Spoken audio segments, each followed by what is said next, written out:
Okay, everyone, buckle up. This is the lesson of the day. Hey, everyone, I'm William Keene. I'm a stand-up coach in New York City, and this is one of the most important lessons I teach comics that will take them from seeing just like another comic in the pack to clearly standing out. This is the life cycle of a joke and how I contextualize the timeline of what is happening so that I don't confuse the audience on what is happening. So when comedians just start out, usually this is what their life cycle of a joke looks like. They wrote a bunch of jokes, joke 1, joke 2, joke 3, joke 4, joke 5. They deliver joke 1, and the audience over here is understanding, okay, we're downloading joke 1, we're downloading joke 1. Then the comedian goes, punchline! And the audience goes, oh, ha ha ha, we are reacting to the punchline.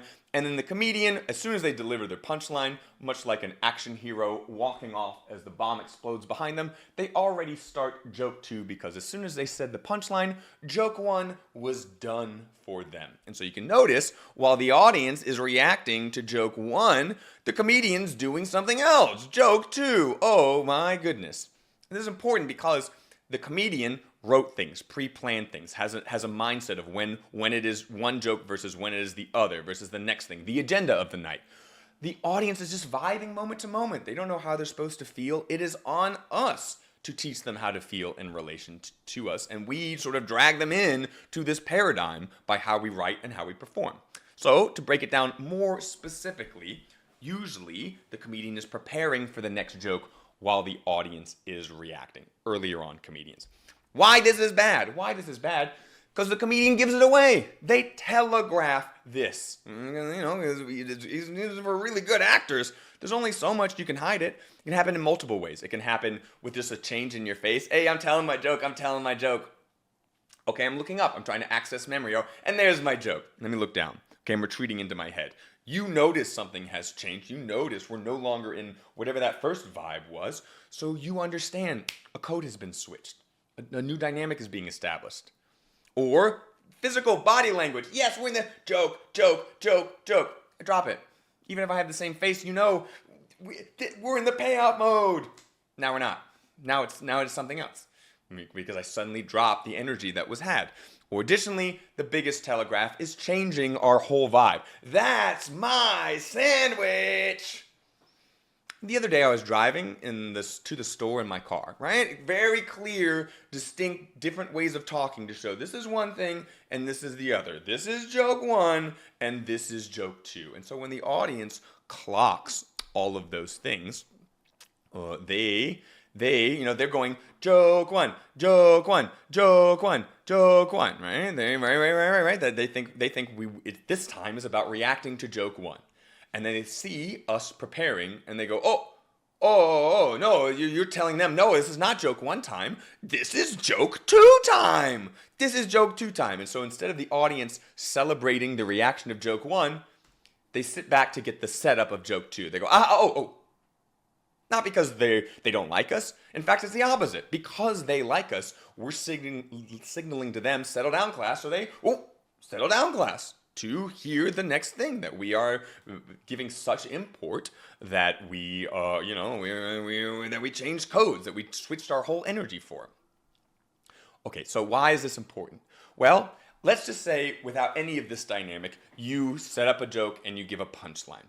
This is an average laugh response as far as the audience gets it. So they go, oh yeah, oh, did you get that one too? Oh yeah. Okay, that was great. That was a great joke. Oh man, what a great joke. As far as a big swell and then slowly coming down, maybe a few pockets of plateaus as they connect in with friends and other people as it dies down. Okay, well, when they see us preparing, the laugh graph starts to look like this, like, oh, this is fun.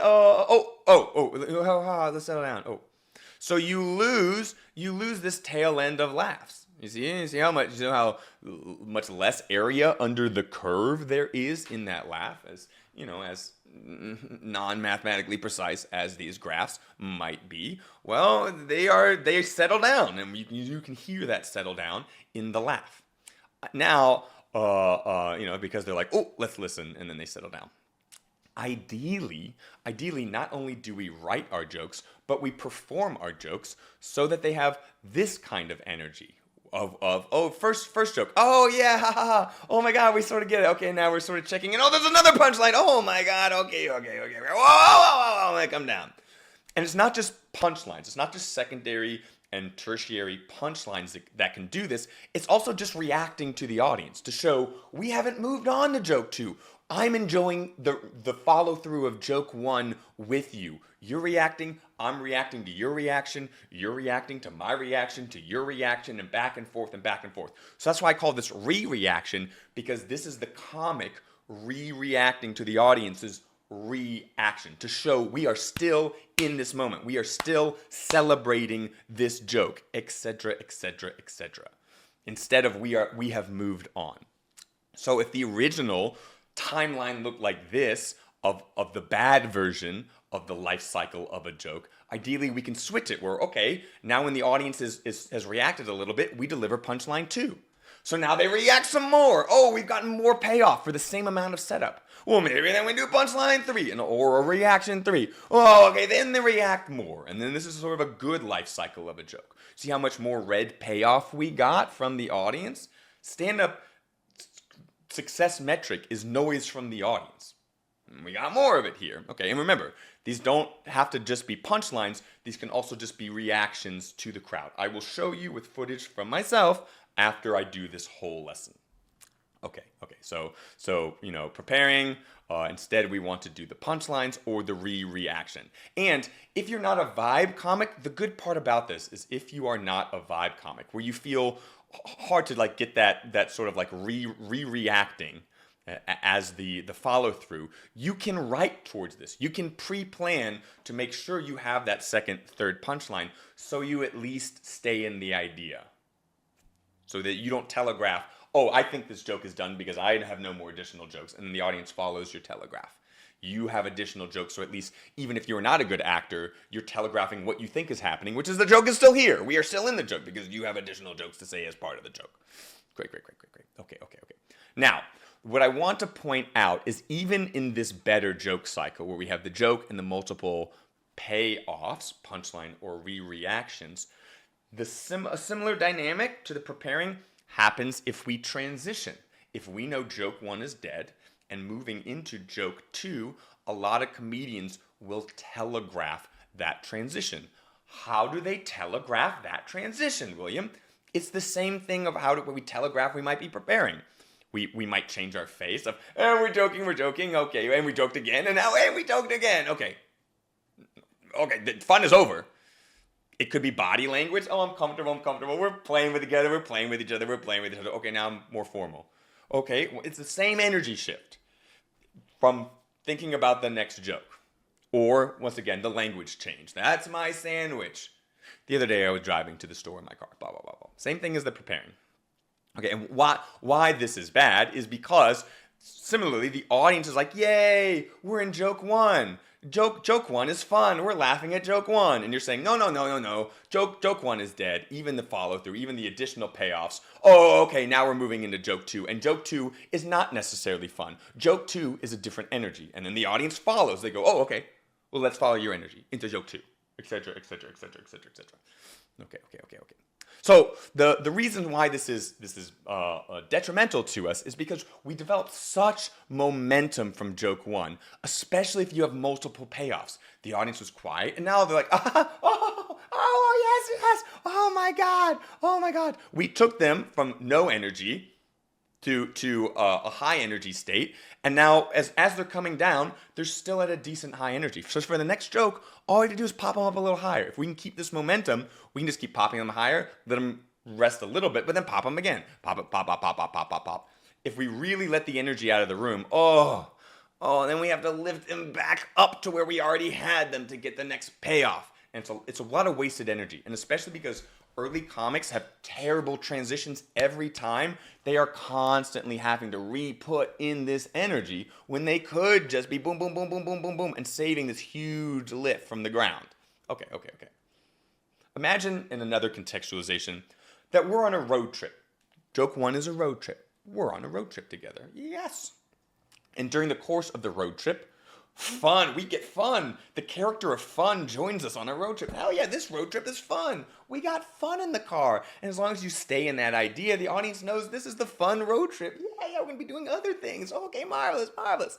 As soon as you do a hard transition or code switch, it's signaling to the audience, new road trip. It's a new road trip. It's not the old thing. It's a new thing. And then we have to go, well, is fun in this one? Is fun not in this one? I hope he was, or she, or they. I hope the avatar of fun exists here, and then you have to find it again. Ideally, once you have the audience trusting that fun is on the road trip, you make it feel like the whole rest of your set is the same road trip. No hard transitions, no hard code switches. You keep the momentum going by not doing really harsh code switches in between ideas. Okay. So, bad life cycle of a joke. Audience can clearly delineate when we have the joke 1 versus joke 2. We are interrupting their reaction with us trying to prepare for joke 2. That's the bad. The good is that we are reacting to the reactions. We're staying in that follow-through moment. So the audience gives us multiple payoffs. So we get more rewards for our energy. We've built a gold mine, and instead of taking one piece of gold, we take all the gold from it. Okay. This can be done on the writing side as well, if you know to play into this dynamic. But ideally, the best dynamic we can have is this, where the audience just thinks the whole set is us vibing. We get a big payoff. And then we set up the next thing. We use this punchline 2 and punchline 3 to hopefully bring up ideas that are in our next joke. So as we go into our next joke, the audience is like, well, those were just payoffs, so we're still in the same thing. But you gave us some of the exposition for the next joke, so we're still just having fun. The energy level can stay high because we haven't done a really big, boom, energy drop. Subject matter shit. The old road trip is dead, and we have to find fun again. I didn't text you. Definitive statement, not a question like when a lot of people play with the crowd. Why is that funny to you? No, definitive statement. New comedy stance. That's why that worked. That's also why I espouse definitive statements to the crowd instead of questions. I don't want to lose power. I didn't know him yet. And then, I didn't know him yet. I'm showing, okay, let me wrap this up. I wish I hadn't wrapped this up. It could have all just been one giant road trip. Okay, this mini road trip is done. This fun road trip to this side tangent is done. I don't like that I did that. I actually logged into my work computer. But I wanted to get back into the agenda that I had of, hey, next written joke. So I'm telegraphing to the audience, this was just made up, and this was written. And now you can clearly see the difference. You want to blur the lines more. And by not telegraphing, that's how you do it. By not changing your general vibe, your tone of voice, your body language, etc. By holding it constant. I actually logged into my work computer and sent my boss an email like, I'm gonna maybe not be in tomorrow. If I'm not, it's because I'm dead. I'm sorry for not giving you 2 weeks. I also texted some exes. So they're playing off of a joke a comedian before me did about like, I need you to boo me. I texted my ex, boo, boo, but I can change him. So I was not expecting that because that other comedian had gone 4 or 5 comedians before me in the show, earlier on the show. So it took me a second to catch up of why is the audience booing. But I rolled with it and I reacted and we create a big high energy moment. No, I'm not Rania. No. They love me. I can change. I can make them change. That's me giving additional punchlines, staying in this energy. And then we sort of turn. Some people want to play the old game. Some people turn and play the new game. It doesn't matter. The audience is still having fun. It's not a bad boo here. Thank you. And that's me. Thank you. This is done. I'm giving away free energy. I want them to stop making noise, but we could have continued that moment more. All I'm doing is all that I'm doing right now is fudging myself a little bit. I have the audience up here, and I'm going, let's go down here. Right? Hey, I can just keep them easily laughing. Boom, boom, boom, boom, boom, boom, boom, boom, boom. You know what? Arbitrarily, let me do an unforced error. Bye energy. Bye momentum. Bye. Let me start from the beginning again. So these are all those dynamics at play. Some of them text it back. Hey, he stays in the pocket. And after the big audience play, he makes it feel like in a personal aside. He's still pivoting on the different 4 ways to pay off a joke. He's still in the fight, baby. He's still giving a different punchlines, even though it's lower energy. So I wish he had done it higher energy. But no one's perfect. So that's one of those things where we strive to be this, but this is kind of theoretically impossible. It's hard to ride this wave forever. So the best we can hopefully, on average, get is this, which is the multiple punchlines, and then maybe we telegraph a little. So all things considered, that those are those dynamics. Chat. Now that I'm back, now that I'm back with y'all and only y'all, Twitch chat and YouTube chat. How do we feel? What would you have done instead of the ums? Instead of the ums, I would have kept the energy up. So like here. Watch.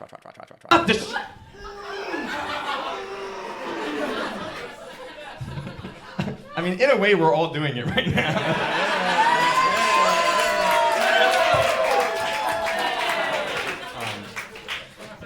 So as I was waiting. Okay, great. So I needed that moment for myself because I was improvising. I was going off script. I had not planned to do that, so I was showing the code switches. I was like, okay, let me get my bearings. What I should have done is, let me get the next line so I can cue it up. So as I was waiting. So as I was waiting for that thing, see, I can hit it with energy instead of bleeding the energy and then showing that it's a new thing. You fold it in. So ideally, the biggest thing is if the audience sees that the emotional energy of something ends here and the emotional energy of the next thing picks up here, it feels more abrupt. We change logical subjects all the time in our lives. Like yesterday I went to Taco Bell. Oh, it was amazing. Hadn't been in years. It was absolutely delicious. Yum, yum, yum, yum, yum. You see how radically I can change the subject matter? And as long as my emotion, my energy, my being, my character doesn't change abruptly, it doesn't feel abrupt. Versus like, I can talk about the same thing, but if my energy changes, it feels more abrupt. It's the equivalent of that moment in the woods where the deer is drinking, then all of a sudden goes. We are hard-coded to go, you're changing dynamic, potential danger, but changing dynamic, potential danger, potential danger. So they say in acting, one of the most important things you can do to get the audience to suddenly pay attention is if all of a sudden something stops, because it hits us on a very feral level, that sort of thing. So ideally here, I would not have changed so drastically, so.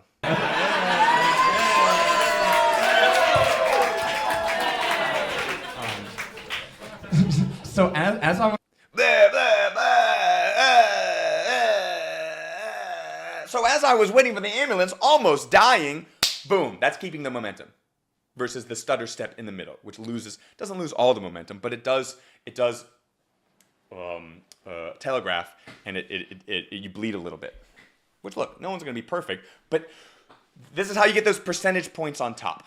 It takes 20% of the work to get 80% of the skill. Then that final 20% to be like leagues ahead of other people that are already got that first 80%, it's like years and years of work to grind and get teeny percentage point, teeny percentage point, teeny percentage point, teeny percentage point. But you get enough of those teeny percentage points and you're 5% better. Then, you're like, on a bell curve, you're like multiple sigmas, like better than anyone else. And yeah, you might not seem leagues and leagues ahead, but it'll take them years to catch up of just being 3% better. Because of all this fudging nuance that people don't want to learn. People don't want to drill in. And people don't want to think about. So something to think about. For the YouTube edit, if you're still watching, give us a like, comment, and subscribe. If you have any questions, let me know. Join us in our lovely stream every Wednesday and Sunday. The best community around. And more videos should be popping up right now, right in your screen. If you want to learn more about comedy, see me analyzing sets with other comedians, or have some exercises of how to write, how to make comedy feel different, and how to train the audience so that you get the most out of your writing. So you're not bleeding free laughs because you didn't work on the performance side of your craft, etc., etc., etc., etc. Let me know if there are any questions. I see some in my chat, which I will get to right after that.